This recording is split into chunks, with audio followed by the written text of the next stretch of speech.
You're listening to the Nordic Sound podcast, hosted by Jamison Foster, ethnomusicologist at the University of Colorado Boulder. Before we get into the interview with Songleikr, I'd like to take a minute to give a State of the Union address of sorts for the Nordic Sound project, because some much-needed changes are going to be coming. In this long break during my qualifying exams for my PhD, I've been doing quite a bit of soul-searching, as it were, regarding where the Nordic Sound sits in my life and the work that I do as a Nordic musicologist. This has been 5 years of my life, after all, putting my heart and soul into it, so it's worth the reflection. So let me start by saying that on the whole, I am proud of what I've accomplished through the Nordic Sound over the last few years. Of course I am, there's no question. But I'm also aware that I have strayed quite a bit from the original academic vision of the Nordic Sound, and instead ventured more into promotional or even influencer territory. It became more about the YouTube channel and the Instagram account, with the podcast playing something like second fiddle. It was always an afterthought for the last few years. It was such a gradual change that it required me to step back for however long it's been, the longest I've taken a break from this podcast since starting it, to see how things have changed from a different perspective and strayed from the original Nordic Sound spirit. And if I'm being honest, there is a hint of regret in seeing how things have lost, I'll say, some of their soul around here. And even if it doesn't matter much to you and it's all the same, it does matter to me. So, as of this podcast episode, I'm making some much needed changes and course corrections to get things back on track. The first of which is putting the podcast back at the heart of the Nordic Sound project, where I think it belongs. And while I will be stepping back from YouTube significantly, it's not a complete desertion of the platform. Rather, I will look at YouTube as an appendage of the Nordic Sound project rather than the project itself, which has more or less been the case over the last few years.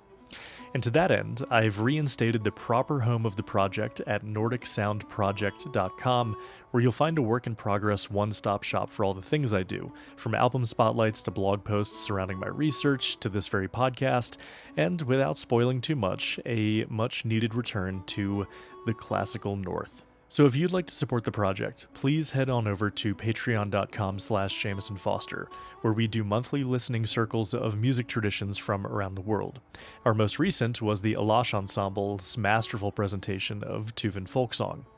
I hope to see you over there, as this project is funded entirely by its wonderful patrons. I'm really looking forward to this new phase of the Nordic Sound project, and I will be taking more seriously my position as a musicologist in the Nordic music scene and also as a resource for those who want to learn more about it.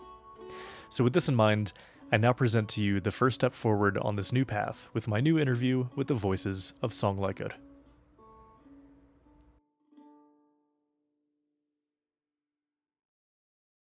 Hey everyone, and welcome back to the Nordic Sound. As always, I am your host, Jamison Foster, and today I have the immense pleasure of sitting down with Songleikr to discuss their new album, Fuglefolk. En røver ut på reisefot, langt bort fra slekt og venner. Red 8 døgn i storm og regn, ble trøtt i begge hender. Tatt til et gammelt slott han kom, gikk freidig inn i stuen. Ble hilst med kjærlig gjestfrihet av enkefruen. Ja, av enkefruen. En røver har vel også lov at følge sine lyster. Satte seg og klemte på den vakre fruens bryster. Og han ble viltere som en stut som står inne på båsen. Fikk hånden under kjolen hvor han lirket litt med låsen. Han lirket litt med låsen. Joining me today are the wonderful voices of Songleikr, Ingrid Auné Falch. Hi. Maria Franz. Hi, guys. And a new face, Kasia Sikora-Black.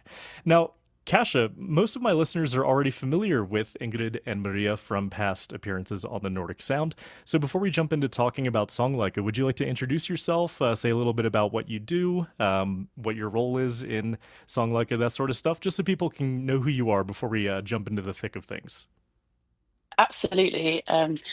Hey, so I'm Kasia. I am a musician from the UK, and I actually trained as a music therapist. So that's where I've been spending a lot of my professional and creative life.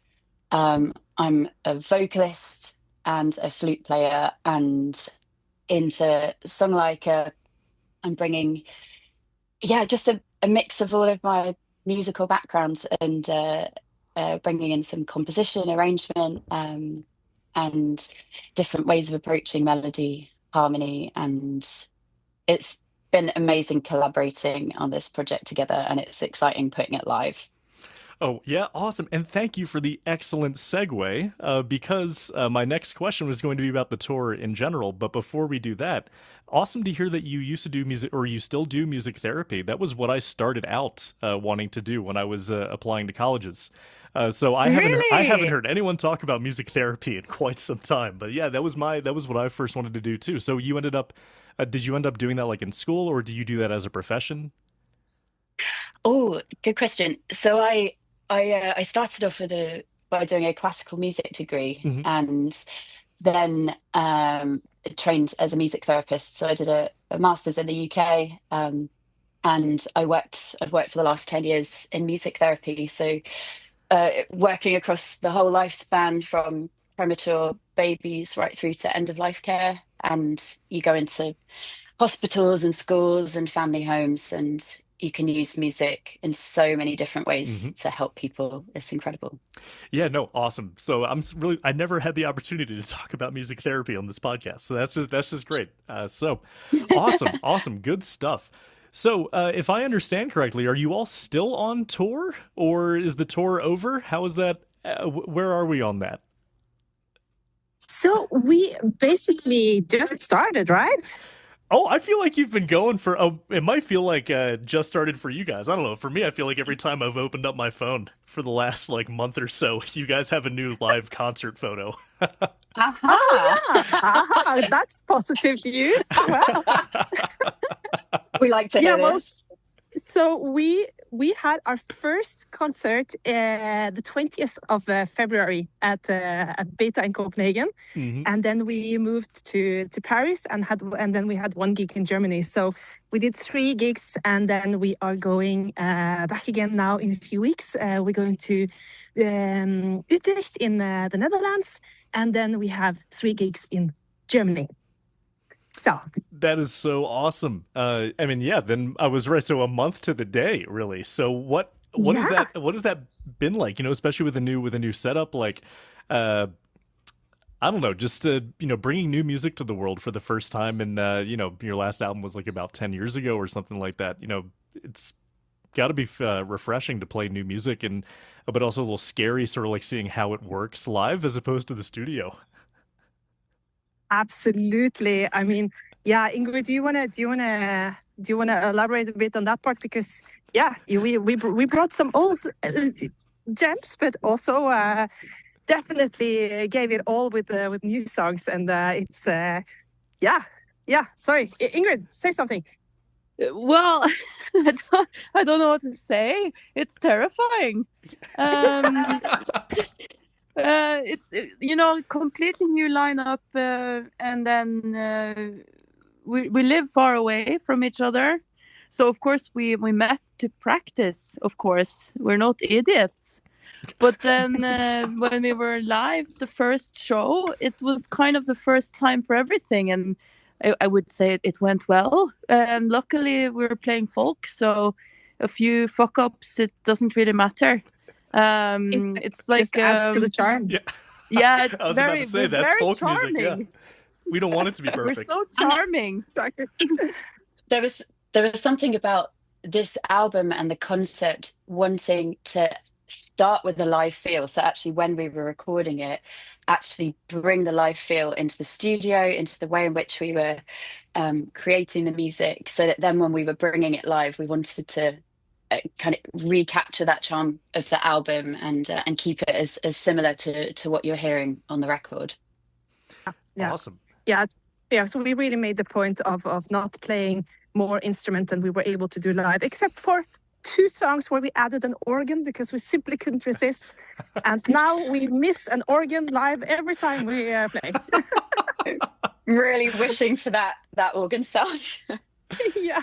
Yeah, that's already like an interesting restriction. Because I'm assuming, especially, with a band like Heilung, where we have all these backing tracks and all of that, like it can, if I remember when the power went out at Red Rocks, all of a sudden you got to think on your feet, and it must be like super refreshing to just be like, no, the instruments on this album are the instruments that are going to be on the stage. There is nothing else that I have to worry about. Yeah.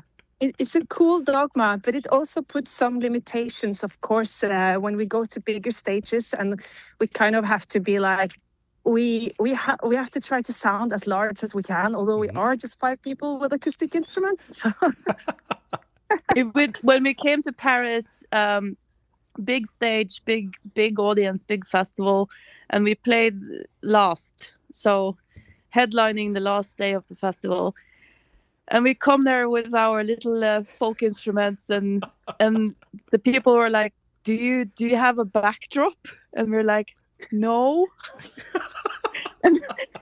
and we kind of, we like to stand close on stage. Well, we spread out as much as we could, I would say, but still, with the lights and everything, we can still fill the room, but it creates a acoustic atmosphere. And what tends to happen is that people are very quiet and listening, and that's pretty impressive when you're playing last on the festival. So people are actively listening and listening to what we're talking about between the songs as well. And it's cool. We managed to create the atmosphere, I think, by bringing it down. For sure. Yeah, I was just a couple of things. I was just thinking about what Ingrid said there about the talking. There's a real flavor of storytelling in how we're working with the music and bringing these alive to the audience. It feels so important to take that time to introduce the songs, because I think for 95% of our audience, they're not actually going to understand what the songs are about. They might not understand Norwegian, but actually, and as a native English speaker myself and still learning Norwegian, I really value the storytelling and getting to there's such a good arc to and real humor and playfulness in some of the stories, and that helps to translate what you're about to hear. Yeah, I really like that approach for music that is in a language that is not typically understood by like the general population, because you can take the direction of not explaining it at all and just let people, let their imaginations wander. But I've always enjoyed that kind of middle ground where, yeah, most people are not going to understand the lyrics, but if we at least kind of like lead them down the right path initially, but then let go of their hand and let them kind of figure out where to go from there while they're listening, I find that that's a very enchanting way to experience music like this. So especially last time I saw, when I saw Songleikr play at Midgårdsblot a couple years ago, that approach of a little bit of banter as Ingrid and Maria do, and then also just introducing just the basic story. It's it's a really, really good approach to that sort of thing. So I guess we all want to talk about the album now. I can kind of feel it. We want to get to talking about the music. So my first question is probably going to be geared more towards Ingrid and Maria, because 10 years is a long time between albums. Like, not even in like music time, right? Like when a band has an album 5 years apart, it's whatever, 10 years apart. But as people, we're quite different 10 years ago, right? Like, you're very different at 20 than 30, 40. So you can be a very different person just over the course of 10 years. And so my question would be, what kinds of challenges or opportunities were presented by potentially being a very different person than you were for the last album, as we go through life and change, and world's also quite a different place than it was 10 years ago. So just what kinds of challenges and opportunities came from coming back to the project after quite a long time? Yeah, so of course, it's a good question, because 10 years is a long time when you think about yourself developing as a human being. But actually, the type of music that we work with doesn't follow the same timeline. I mean, we work with traditional folk music with modern elements, and I think it's a really core thing in both Ingrid and me, that we've loved this music since we were teenagers, and that's never going to change. So in a way, it felt, at least I don't know how you felt, Ingrid, but to me it felt really, really natural to just pick up where we left, sort of thing, and then add whatever tools we gathered along the way since last time. And I feel there's a red thread.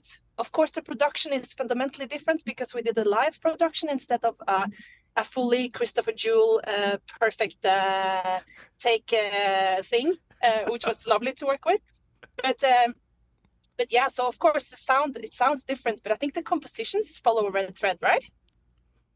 Yeah, I mean, I think picking up where we left is quite a good description, because some of the songs we already performed live over the years, separately or together.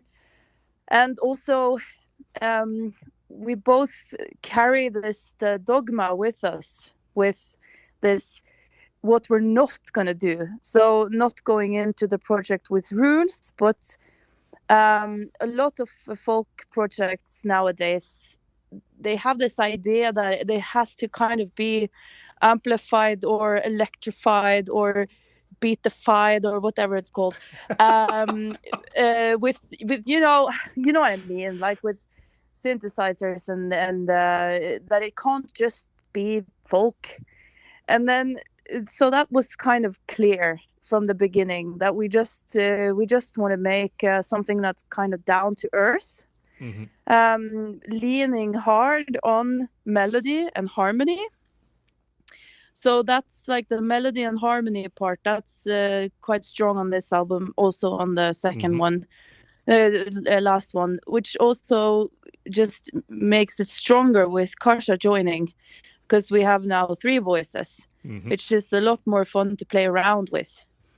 And then, I mean, I pitched a lot more songs to this album than like I mean, talk about growing. Let's talk a little bit about growth. I just love that I hear Maria chuckling in the background while you're telling this. Yeah, so because I know which songs I said no to.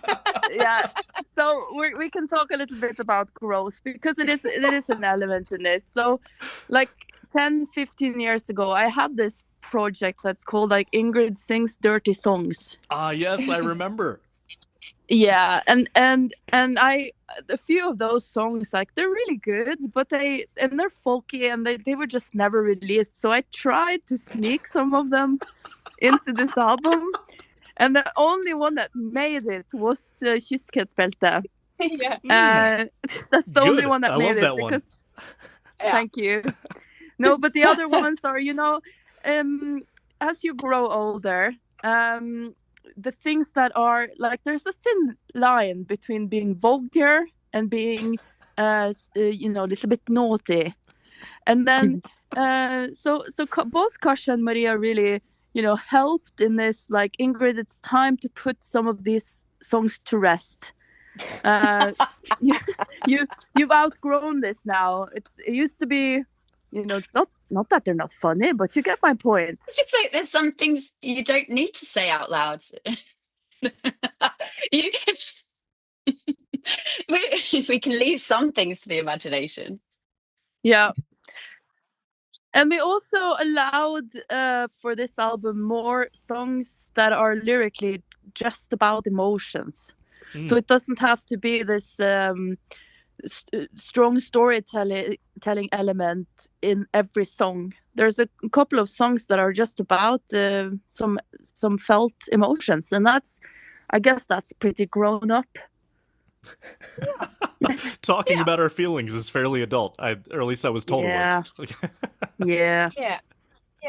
No, I was just actually going to draw in the music therapy aspect of it, because in a way that's also a new direction of songwriting, where yeah, as Ingrid said, like where the emotions carry the story, and not necessarily a widow walks through the woods and loses her virginity on the stick. Oh wait, why is she a widow all of a sudden? Yeah, Makes both no me sense. and Virgins, and Maria, widows. yeah, both me and Maria needed some therapy, so we invited Kasia. Yes. Yeah, actually, just really. What? Hang on, why am I Kasia, here? the truth finally came out. I knew I would get to the heart of things. So actually, before we jump over to asking Kasia what it was like to kind of jump into this, Maria, I had just if you feel like talking about this, I was really struck by your post you did about cutting your hair. Because I didn't have dreadlocks, but I went bald at a very young age. I used to have very long hair. And I remember there was a day where my dad told me, he was just like, "But I think it's time." And I just remember, like, that's a very big thing. And I was just wondering, like, especially going through something like that, like a really big personal transformation moment. Was that done like in the middle of this recording session, or like where did that fit into things? Because I don't want to downplay, how significant of like a moment of change that can even be. Yeah, but I was really ready to let them go. I'd been thinking about it for a couple of years, and Kasia knows. I went through maybe the whole last year before I actually did it. It was the only thing on my mind. Do you know that hair can sometimes feel like a prison as well? That's what it feels like when you're a 20-year-old who's balding on the top of his head but you have long hair. Yeah. It's like a prison, but you don't want to leave it. Yeah, exactly. And like it's been such a big part of my identity as a performer, because visually it's strong with this long fiery red dreadlocks, and it looks amazing on pictures. And I felt really like, I didn't need to do much before I felt I looked cool and all of that. But at the same time, they just grew long and heavy, and it stores a lot of energy and memories as well. And going through some shifts in my private life, it was just time. It was really just time.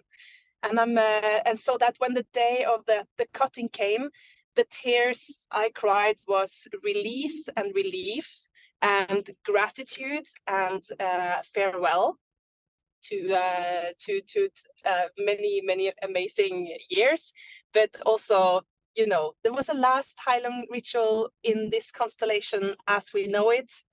So it held a lot of meanings.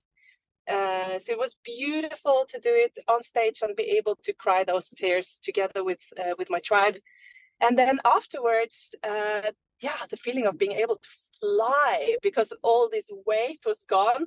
And then very literally, I flew directly from the Heilung stage into Songleikr's warm embrace to Trondheim, to Kasia, Ingrid, and Petter, where we started the preparations for the recordings.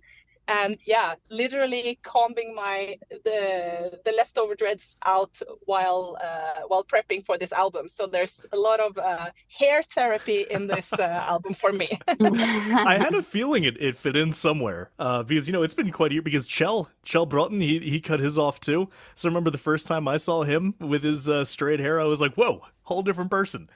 Yeah. So it's Anyway, I had a feeling that fit in somewhere. So Kasia, as you were learning in real time that you were just brought in as a therapist, but they've been calling you a vocalist. I'm kidding. So what was it like, especially knowing that there was, all of these years behind Songleikr, kind of like airdropping in a parachute for the new album. What was that like for you, sort of coming into a project that has so much history, but is also in this period of kind of like starting fresh? That's a great question. I feel like there's such a beauty in something having been created, like the seed is planted a long time ago. And then, as you described, people evolve, music evolves, live evolves. But then there's also a kind of staticness about certain genres of music, or a timelessness. And I remember when getting the invitation from Ingrid and Maria and asking, I'd love to, can you send me something? Send me some of your sketches. I want to get inside this sound world. Do I resonate with it? Before I kind of jump in. And because that's so important to me, something has to speak to me in the music. It has to speak to me in the connection. Otherwise, you can try, but there's going to be no traction, and you'd be like, thank you so much, but this isn't for me. But I listened to the old album, and obviously know them both as people who've been getting to know each other, and then just hearing some of the new sketches, I think I felt that sense of alignment. I already started coming up with ideas, and some things were in motion, some things hadn't started. We might have had a melody here or a full song there, or other things just coming through. So I felt like it was the perfect time to join and integrate in a really natural way. We all agreed at the start that we let the music speak. The music's in charge. We let the creative process roll. There's no kind of pushing agendas or pushing, I need this, I need that, because it won't work. You'll feel it. It will feel inauthentic. And actually, there's something about, just putting everything out on the kind of out to listen to. And much of the process at the beginning was sort of digital, all in different countries. Let's listen to stuff. Let's share a few things. But then when we did come together in that sort of long period in Norway and really dug into the ideas, and started allowing the arrangements to evolve, to play some things through, even in that process, I don't know if I've mentioned it before, but I started getting some things through dreams as well. So just in allowing myself to step into this world, and give myself that creative freedom, things with ideas were coming through in different ways and different platforms. And I'm not somebody who thinks directly in terms of lyrics. I feel in sounds, in layers, in harmonies, in melodies. And that's what was coming through, just sounds and shapes and motions, and those kind of finding their way into some of the songs in a really organic way. It's just so exciting. And now putting it live is brilliant. Awesome. Thanks for the perfect segue again. You guys are doing my job for me. How did Fuglefolk like come to be? Like, how did it really start to take shape? I guess we could start with Ingrid, because I know that you did, at least just from reading from the Bandcamp info that you guys had up, it seems like you kind of had like the most sweeping hand in the writing and the arrangement and the composition itself. Like, how did the album come together, like, as a concept? Like, did you guys start with the bird thing, or did the bird thing like emerge out of the music? I have a feeling it has to do with the new voice and like the really vocal heavy approach. Just anything about like sort of how the album actually started to take shape. Well, it is a good question, and I have to think about the order of things, because it's ages ago that Maria suggested this title. Because recording this album has been on the agenda for quite some time. And then it's been pushed several times because of Falch, to be honest. So some of the songs had been, not 100% ready, but pretty much for quite a while.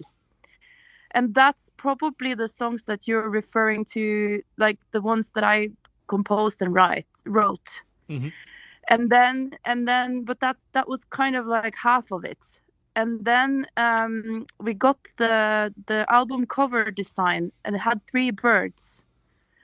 And then that makes sense because Kasia's joining. And then in the other songs that we created together, or Kasia and Maria wrote together, that's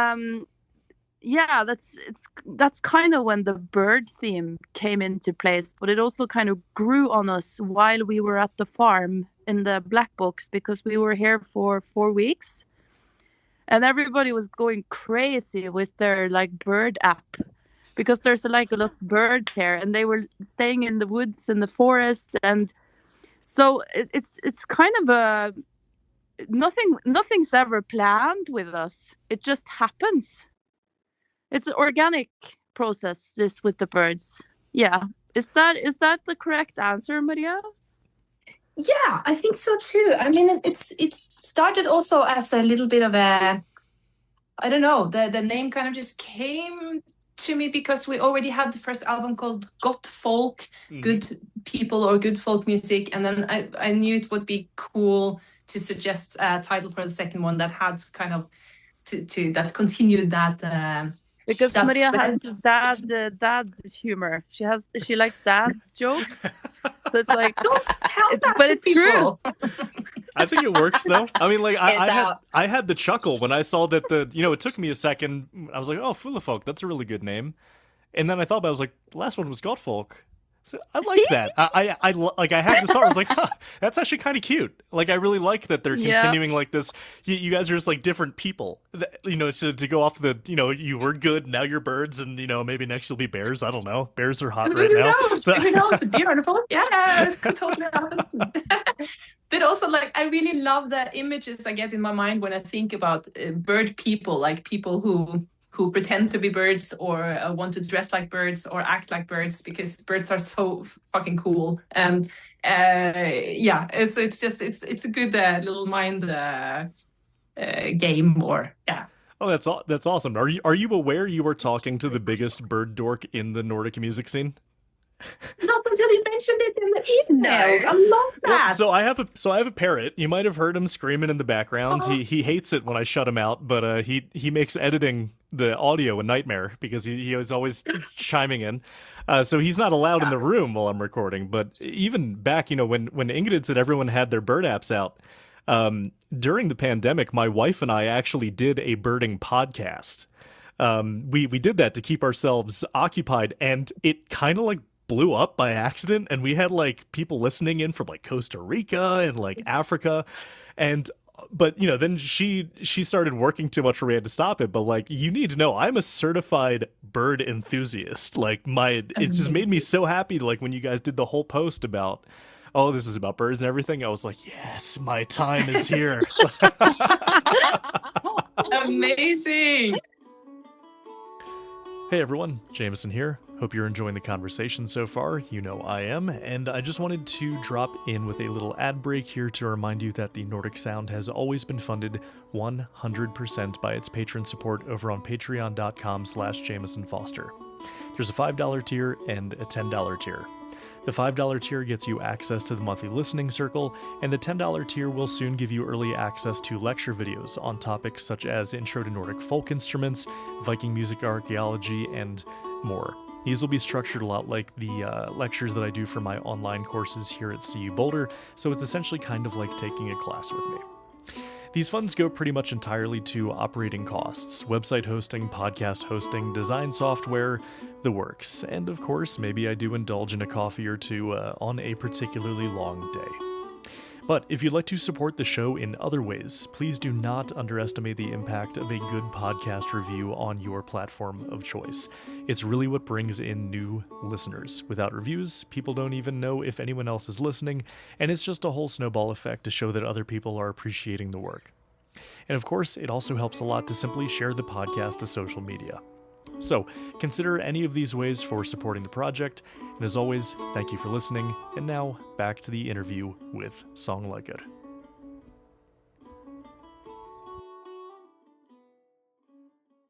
Amazing. What's your favorite bird? Oh, my favorite bird? I mean, of course, it's cricket. Don't let him hear otherwise.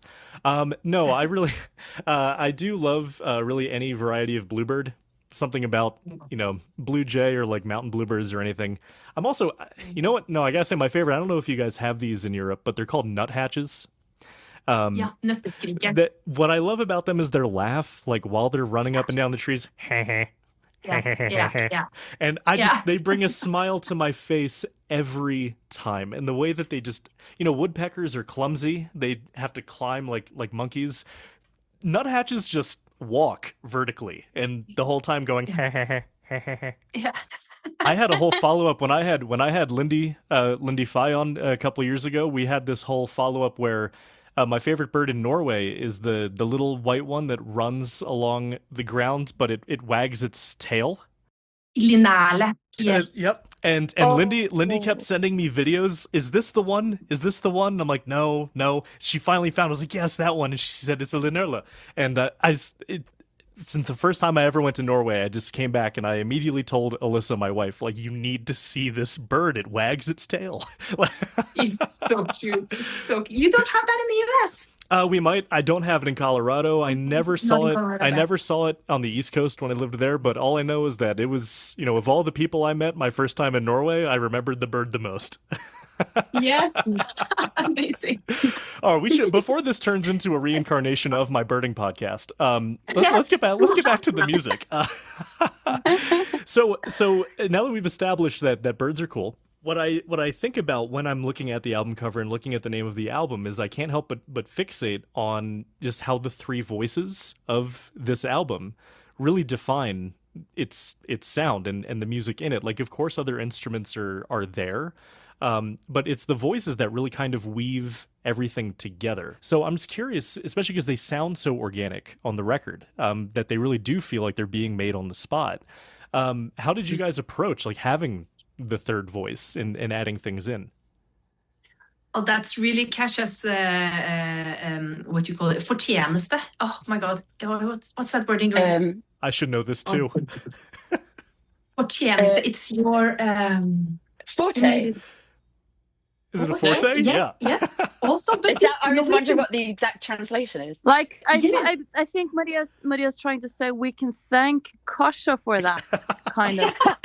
because I mean, we can, because I mean, the two of us just kind of doing our thing, what we've always been doing, and then she managed to find her place and her harmony in that. And that's because we also have three very different voices. I mean, it's not a given that it sounds amazing together. Okay, can I remind you of one episode during our week-long practice at Petter's grandparents' farm in Norway, where I was in the kitchen and I come and suddenly I hear you guys start to sing the Four Non-Blondes song. And I said, yeah, that one. Yeah, and I don't know what happened, but like the three of us found just instantly in an absolutely brilliant, genius third voice harmony to that song. Remember, Kasia? Yeah. I do. I as soon as we started talking, I thought, I know. I was going to say zombie, but I think we did both of them. It was also cranberries. Zombie, because what was so bizarre is that we just started jamming, and then when we went in for the big harmonies, we all picked a different line, and it worked beautifully. Like it was on the spot, natural, and it shifted and moved, and we would just, you could see the guys' expressions, like Petter and Espen were like, oh, they were loving it so much. They were loving it so much. They were just like, I'm in heaven right now. Yeah. Espen plays. He's just the kind of jukebox guitar player. He can just play any tune on the spot, and Petter is brilliant also with following with the drums. So we made a whole new band that evening, actually. But it was. But thinking about the black box and about the composition or the arrangement process with the harmonies, there wasn't a set approach. I think for me personally, it's completely natural. I mean, I tend to just hear stuff. If it works, it works. If it doesn't, it doesn't. But I think you just sing it, you weave it, you try it, and sometimes there's beauty in simplicities. There's beauty in when something's not happening as well as something's happening. And I think we were exploring a little bit with what happens when, and it was a real organic play space with that. But following from the Maria's story, I think where each of our voices are so different, we've got our own kind of vocal ranges, so naturally they fall into certain parts of the harmony, and then there's a real comfort zone there. So I've found more of a comfort zone in the lower harmonies, where then Ingrid's in the middle and Maria's at the top, and there's just some way that our then the notes are kind of moving and shaping, and that's not the way it is throughout all the songs, and we're exploring different ways of working. But I think that was maybe our entry formation, and then we've expanded outwards from there. Absolutely. And also none of us are afraid to play around with like blue notes and something that might almost sound a bit disharmonic, but it's not. I mean, in Huyen, it's a really good example towards the end where if you played that on a piano, it would sound off, right? But then because the voices match, it sounds... Yeah, I don't know how to explain this in music language, but microtones. Yes, thank you. So like we're playing around a lot with what sounds Nordic, but also a little bit off, but still it's cool. Am I explaining this? Yeah, but it's I feel that it's not a conscious choice. No, It's not deliberate. It's just a way that we like ourselves to sound, and it feels good singing it, and it comes natural. Yeah, thank you. Yeah. Yeah, so this feeds into the two words that I saw associated with this album from at least the promotional material is voice and play. So there's this idea that play is involved, especially from Kasia, even your the anecdote about Zombie, like there's this element where you're using the voice as a way to play, right? And that is definitely what comes through. It even feeds into the whole bird theme. And yeah, so I was just wondering if any of you want to say a little bit more on what play means to you in this context, because just to give a little bit more. A certain Norwegian vocalist loves to, end all of his sets with saying that we all need to sing more, right? And it is true, we all need to sing more, but what I've noticed is a lot of people think that means sing seriously, sing solemnly, sing in a way that is, very, very serious and very heavy. But I think there's a lot of value in thinking about singing as an activity that you can do for fun with people, especially when you look at how other music cultures around the world do use the voice as a way to play. I'm thinking of Inuit throat games, where they compete by throat singing at each other. And yeah, so is anything that you guys want to say? Because I feel like this idea of using song and the musical voice as a mode of play, people don't talk about that enough, at least in the Nordic music scene from what I've seen. So whoever wants to take that question and go with it. Me. Okay. Maria's got dibs, and then Kasia will do it. Yes. And then Ingrid looks pensive as always. Yeah. No, it's quite short on what I want to say, but and then Kasia can take over. But it's just that, thank you so much for bringing this into play, because song like it means song play, and it has always been a focus. And playing with music is. It should feel like something you do together, and that's what folk music really can do, because of the tradition of having a verse and someone singing the story, and then the rest is answering with the choruses. Now, we don't have any one of the big, massive ones yet, but it's my dream that we once write a song which has a chorus that repeats and repeats and repeats, and so we kind of get everyone along. Right now we kind of stick to shorter versions of things, but it's such an interesting and cool tradition, and it's lovely to play with. Kasia. My brain lit up when you asked this question, because awesome, that's my job.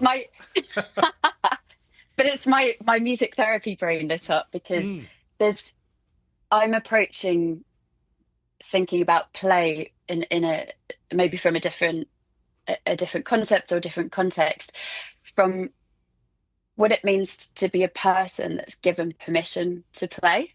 So actually, I think we can all be super serious as musicians and get up and perform and have our kind of, our performance persona on.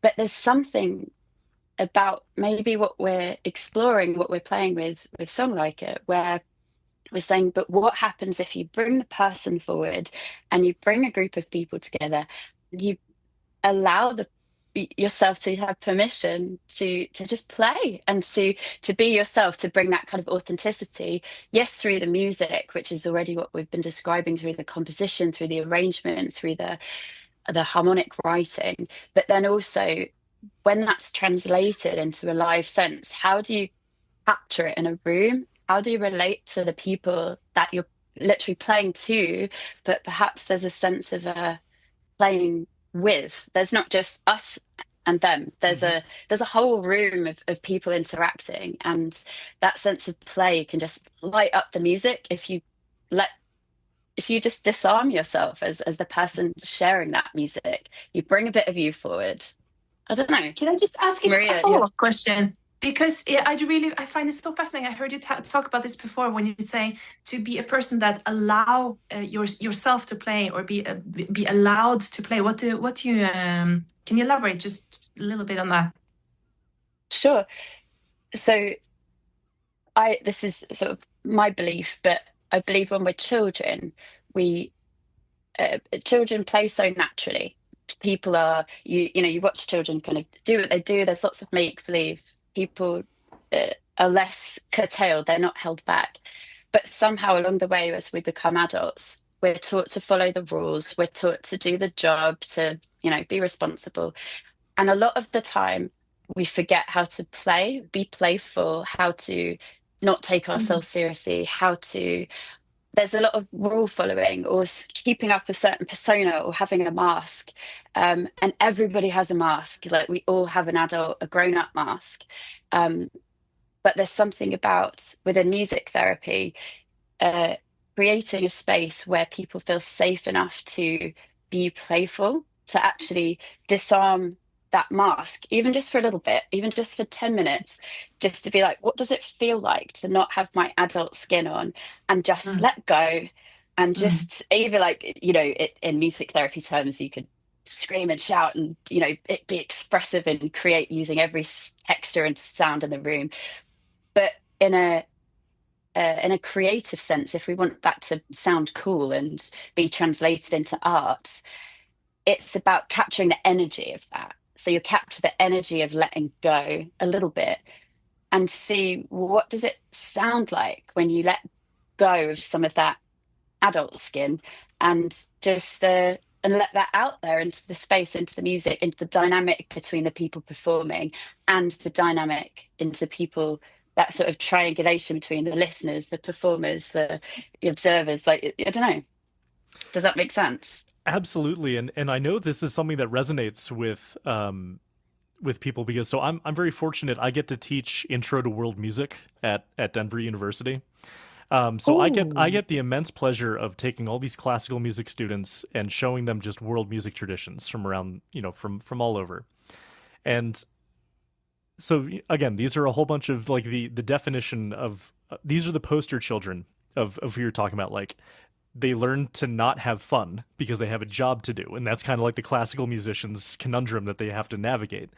And what they notice, no matter what music tradition they're looking at, whether it's Irish fiddling or Ghanaian drumming or Hindustani raga, which is a devotional music, the first thing they always notice is how much fun these musicians are having while they're playing music, regardless if it's a play like Irish fiddling, or if it's this supposedly very religiously important music of Hindustani raga.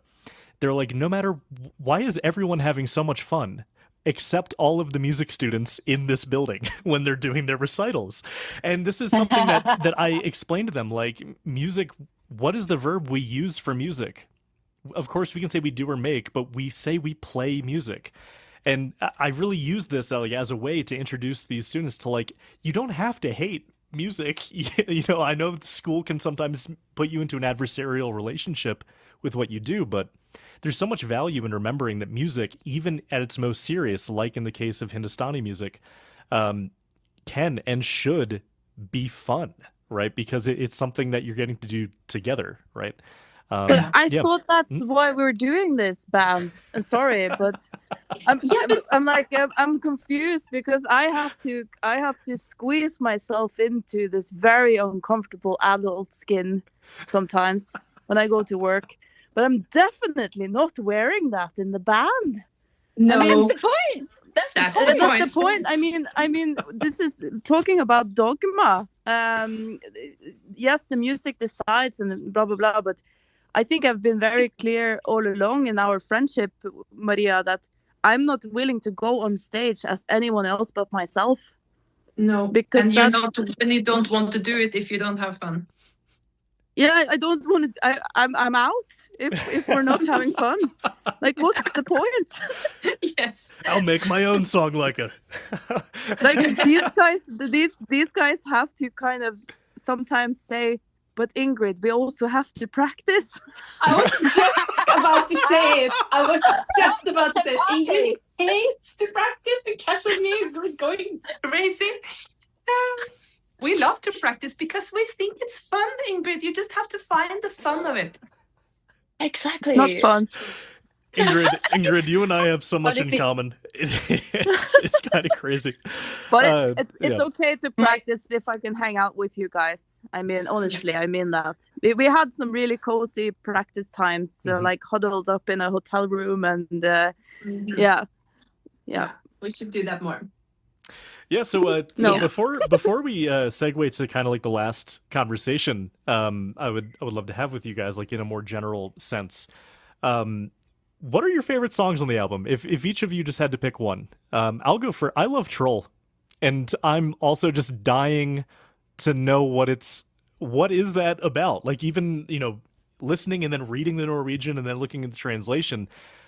Just, this is a purely selfish question. What am I listening to when I'm listening to Troll? So do you want to talk about your favorite song first? Yeah, I do. Yes. Okay. He's the interviewer. He's allowed to do it. Yeah, I get to do it. I get to do it once. Okay. I admitted fine. It was selfish. I said I have a selfish question. Okay. As long as we get to answer after, of course you will. Of course. Okay. So let's start with Troll. The Troll is kind of a lullaby, and it's written to so I wrote it for my son. He's now 16. For my children, I would say. And it's about this the music that comes from the mountains and the nature that surround me, and how those tones kind of live in my blood, how they surround me, and how they keep me and my family safe. And then my therapist told me that he doesn't think that I wrote it for my kids. He thinks that I wrote it for myself. Because I'm imagining this, like, it's a huge, like, forest stone troll, this troll. And when you're dancing with this troll, it's not like a jumpy happy, he throws you around. He just cradles you and, like, dances like a slow dance with you.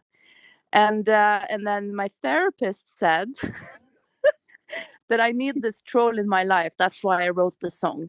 So yeah.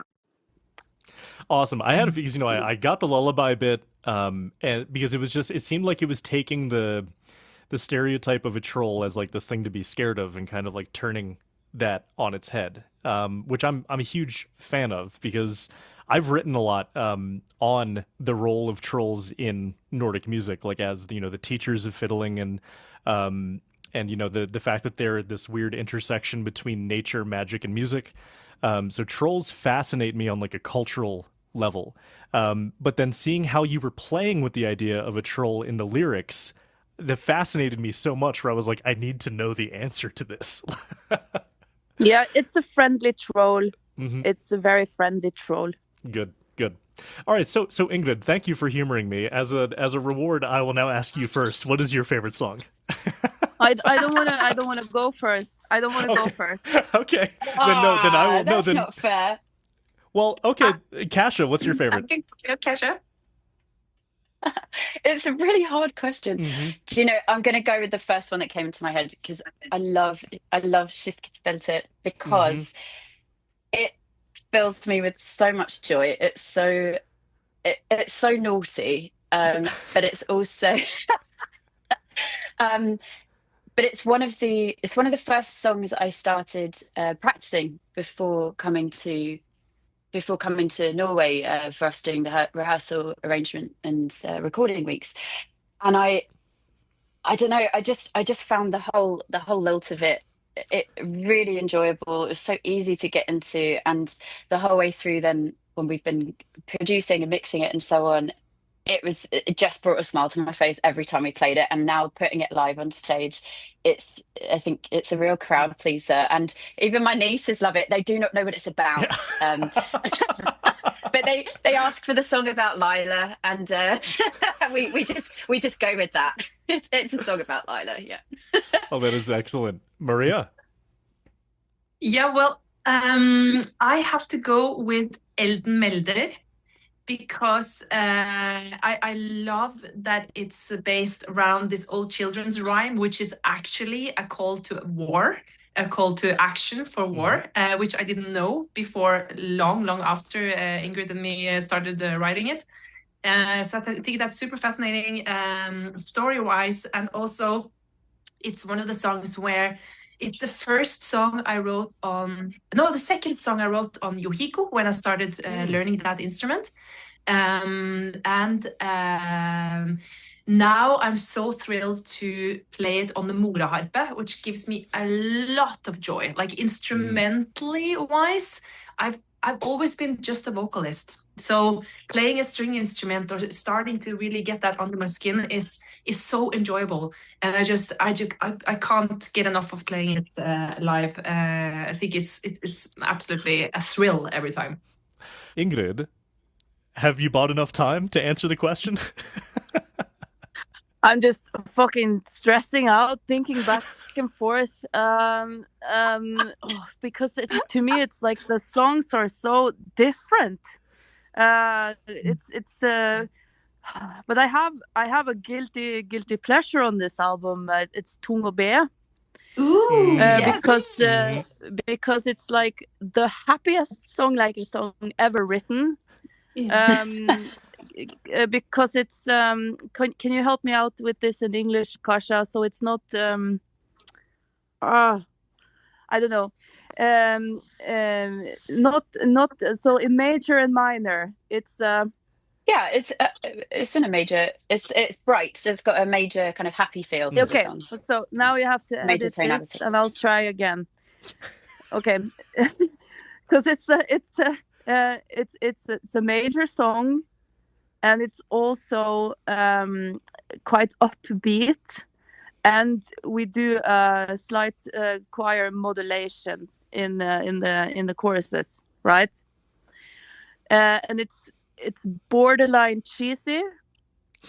It's really poppy, and just the way Kasia and Maria solved the choir parts on it that brings me a lot of joy, because that sketch was not done, and they sat down with it, and then they just presented this, like, I don't know, like almost silly but still so cool choir that just really works. And the way they played around with this, the last pushing the rhythm in the last tail of the chorus, and it just really made the song come alive.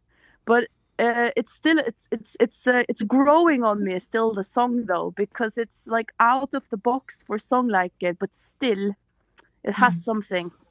Yeah, it definitely has something, and we're gonna pick it up on the next tour. We didn't play it on the last run. We played it a beta, but then skipped it on the last 2 gigs. But now, yeah, picking it up again is gonna be a lot of fun. Awesome. Definitely. So then the last question that I have, so Ingrid and Maria, last time you were on, we had that folk music conversation. And I don't want to retread too much of that ground. because instead I would much rather, instead of asking like, is Songleikr folk music, right? What is Songleikr's relationship to tradition and folk music? Yeah. Well, it's a bit difficult to answer because it's something about identity, I think. Something about roots and preferences. Like, I just know for myself, I love everything which has an organic feel to it. And when you work with an acoustic beat as a utgangspunkt, I always miss an English word for this Norwegian word. It means the foundation where you build upon. There is no. Starting point is not the maybe. But you know, so you start with something simple, and then you build with the intention of not overcomplicating it. And I think that's kind of what is the premises to create something with a folkish feel, because the idea is that you are able to deliver it orally before any written traditions, right? So you need to have a hook in the chorus to be able to sing along and stuff. So yeah, so our relation to traditional folk music is maybe also keeping it alive. Is that okay to say? I mean, many people do that, but I just really like it. Is that okay just to say? I think it's allowed. I think it's allowed to say that, because, you know, because the angle we took with this last time is that, and I mentioned this in the first email that I sent, like, Songleikr is kind of like this ambassador of folk music. Drug. It's a gateway drug, absolutely, because as I wrote in the email, you know, like, I have all these friends that go to these metal festivals, and they could not tell a nyckelharpa from a hardingfele, but they love Songleikr, and like that, but that is all they listen to, right? And so so like there's this place that Songleikr has in these milieus, these social circles that are not typically listening to traditional Nordic folk music, that listen to Songleikr as their first, and this is where I feel like the mixed feelings might come in, but that is their first presentation of Nordic folk music, right? So to them, that is all what they know to be traditional Nordic music. And so that's why I'm really curious about this question of like, how does that feel, or and that's like impossible to answer, I know, but you know, that is the role that Songleikr plays in this more international music scene that doesn't have, for a lot of people who have no other introduction or experience with traditional Nordic music. So what is that kind of like, navigating that position while also taking a lot of your own creative liberties, and also not really trying to be a traditional folk music band, like in a strict sense, where we play these hollings, we play these springars, we play, you know, so that's sort of like contextualizing my question a little bit more. Like, how does it feel? Are you asking us to take some kind of responsibility? No, I would never. Because we're not gonna take any responsibility for that. I mean, no, because we make the kind of music that we want to make. That comes from our heart and our roots and our everyday life. Let's say that.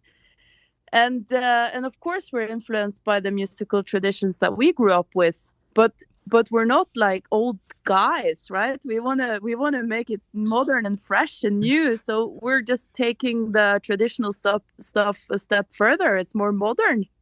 That's basically all we're doing. And I mean, if that's a gateway drug for people to start listening to more traditional folk music, that's also fine, but they don't have to do that. I hope they start exploring, though, because there's so much to discover. There's a lot of cool things, but yeah. Kasia? I think it's really beautiful that it can take that, not responsibility, but just have that role, if that's the role that is being played, because actually although with the new album, with Fuglefolk, there's so many new and maybe more evolved or experimental things happening that are moving outside of this genre. There are also traditional elements. I mean, we start the album with Kulning and this sort of beautiful kind of mountainous call. And if somebody's grabbed by that, or there's something primal there, they might think, where else can I hear this? So then there's your gateway. Then I want to explore it. What is it called? How do they make that sound of their voices? Or if it's to do with storytelling or some of the more traditional songs, with Auné or something that kind of has crept into this album, it might be that as the pivotal moment.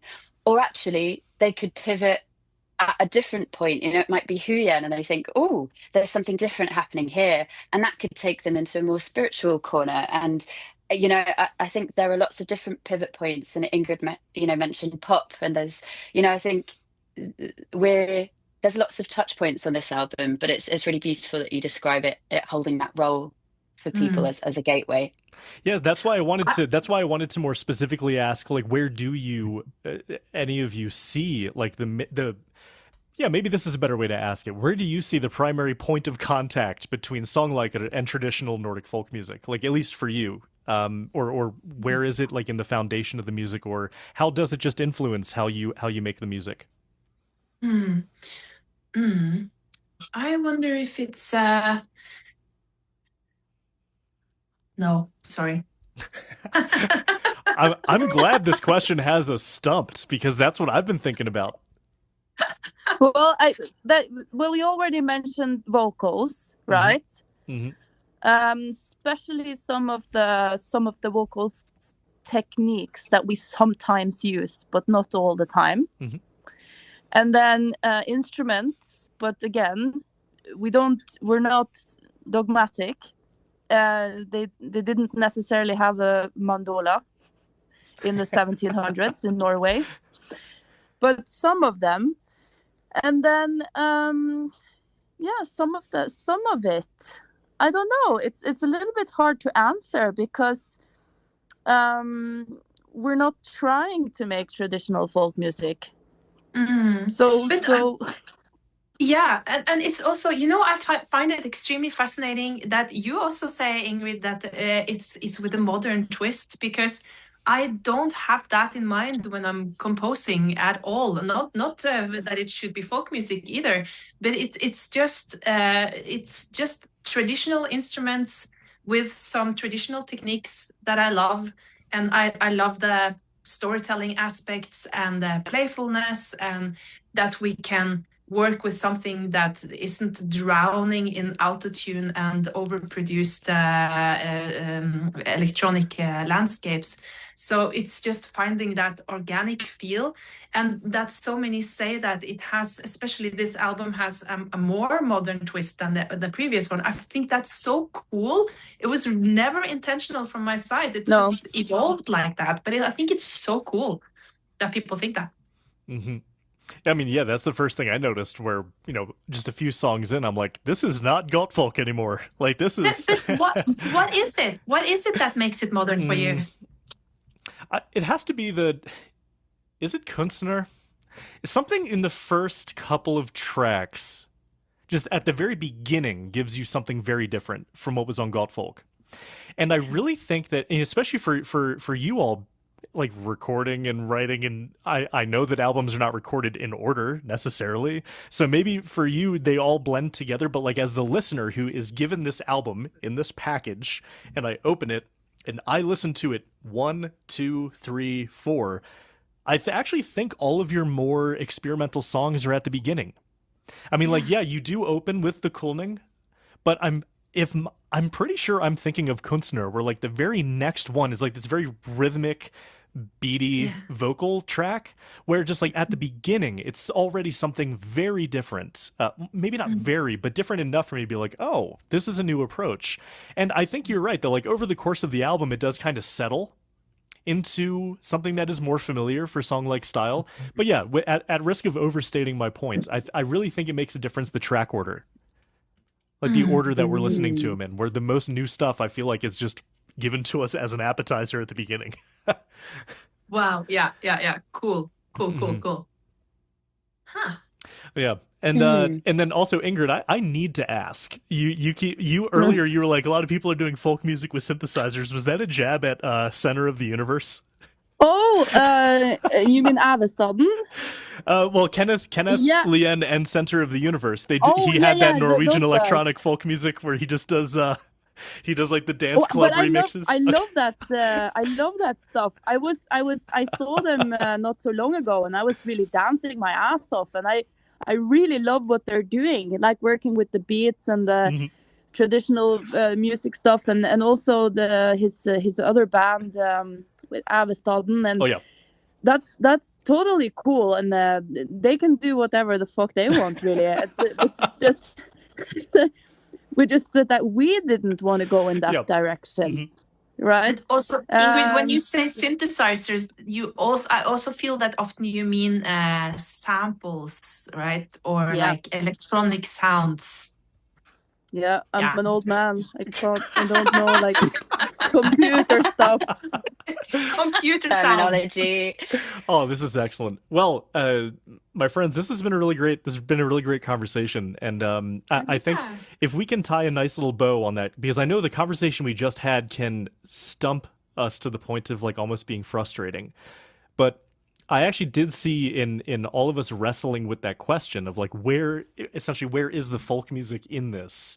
I think it's actually really it says a lot that we can't actually, especially that you all can't really pinpoint it, but instead it's just this thing that happens. And I actually think that there's a lot to be learned from that answer, where if you grow up with music, if you're in this music culture and you play this traditional music, it just influences how you do music to a point where you can't exactly like measure it out like ingredients in a recipe. It's more like, this is just how I cook. It's not an ingredient. This is this is just how I've learned how to do it. And I think there's a lot more to learn from that answer than oh well, actually it's the rhythm and this specific vocal technique. But anything else? Any last thing you guys want to say on that before we wrap up here? No, I just really, really second that, and I could hear Kasia do the same. Like, it's really well put, Jameson. For sure, we cook with what the ingredients is that we know and like, and we love the flavor. That's just how it is. And Excellent. I also got to say that Songleikr is more than just the three of us speaking here now. I also really just want to mention that we. One of the things that I'm going to be forever a little bit sad about is that we didn't meet Espen, our string player, in time for the recordings of this album, because when he's contributing live now to the songs is absolutely magical and brings a very, very clear folkish tone. He loves to put these little Easter eggs within the music. Like, all of a sudden you go like, and then he continues, which is completely bollocks things to do, and I love it so much. And Petter as well brings an absolutely vibrant drum to the live thing. So I just want to finish off by saying to everyone out there who's listening that if you can catch us live, it's now. It's not, maybe not next year, because we have this time right now to do what we do with this album, with these instruments, with these people right now. And I curse myself so often for not following a band which are releasing an album that I like, because I don't know, I somehow just assume that they will continue to play these songs forever, but that's not the truth. Bands evolve, people change, everything changes. So if you like what we do right now, catch us on the road. We're just here for a very short time. Excellent. I think that's a great, and thank you for pointing out that there are more members of the band. I should be, as I'm not a vocalist, and when I'm in a band, I'm also just the bassist in the back, playing the big dumb upright. And I fade into the shadows, and I'm used to it. But I'm glad that you have taken the time to point out that there are musicians, there are instrumentalists as well. Awesome. Thank you guys so much for coming on the podcast to talk about the album. I've had a really great time. Really love the music you guys make, and it's added a whole level of appreciation to hear what you all had to say about the music as well. So thank you guys so much. I'm going to wrap up the recording, so please stick around after I hit stop recording. Cool. Thank you. Of course. Thank you. Thank you everyone for listening to The Nordic Sound. As always, if you'd like to support the show, please head on over to patreon.com/JamesonFoster, linked in the description. I also want to remind you that you can always email me with feedback and questions. My email's on the website, and I'm pretty sure it's even in the description as well, and I will do my best to get back to you. Ways you can support the project without monetary support is to either leave a review on your podcast platform of choice, or to simply share this interview on social media with others who might appreciate it. So, thank you again, and I'll see you next time on The Nordic Sound.